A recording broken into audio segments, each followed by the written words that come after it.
பாரதிய ஜனதா கட்சியினுடைய ஆர்ப்பாட்டம் பாகிஸ்தானுடைய தீவிரவாதிகளை கண்டித்த ஆர்ப்பாட்டம்.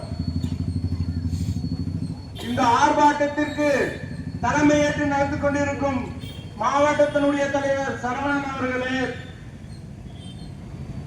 இந்த தருமபுரி மாவட்டத்தினுடைய ஆர்ப்பாட்டத்திற்கு சிறப்பு அழைப்பாளராக வந்திருக்கும் முன்னாள் மாவட்ட தலைவரும் சேலம் மேற்கினுடைய முன்னாள் மாவட்ட தலைவரும் அண்ணா சுதீர் அவர்களே,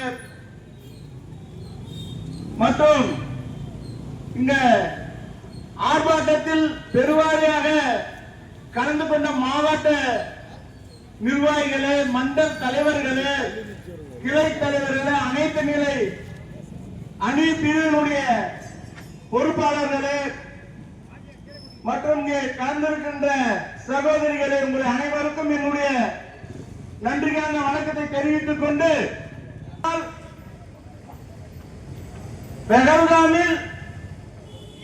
பகல்காமில் சுற்றுலா சென்ற 26 சகோதரர்களை பாகிஸ்தானுடைய தீவிரவாதிகள் நேருக்கு நேராக சுட்டுக் கொன்றார்கள். எப்படி சுட்டுக் கொண்டார்கள் என்று சொன்னால், நீ இந்துவா முஸ்லிமா என்று சொல்லி கேட்டு கேட்டு தன்னுடைய பிள்ளைகள் மனைவிகள் கண் முன்னாடியே சுட்டுக் கொண்டார்கள். என் கணவரை சுற்றியே என் பிள்ளையும் என்னையும் சுற்றிவிடு என்று சொன்னால் அது போய் மோடி இடத்தில் சொல்லு என்று சொல்லுகிறான் ஒரு கயவன். நேருக்கு நேர் நின்று ஒரு போரிடாத ஒரு தீவிரவாதி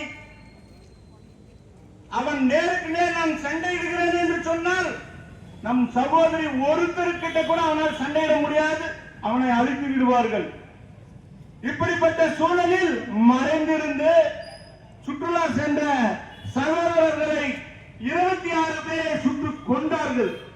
அதற்காக இன்றைக்கு நம் பாரத பிரதமர் நரேந்திர மோடி அவர்கள் எடுத்த நிலைப்பாட்டை தமிழ்நாட்டில் உள்ள தேச துரோகிகள் வாய்க்கு வந்ததை எல்லாம் பேசுகிறார்கள்.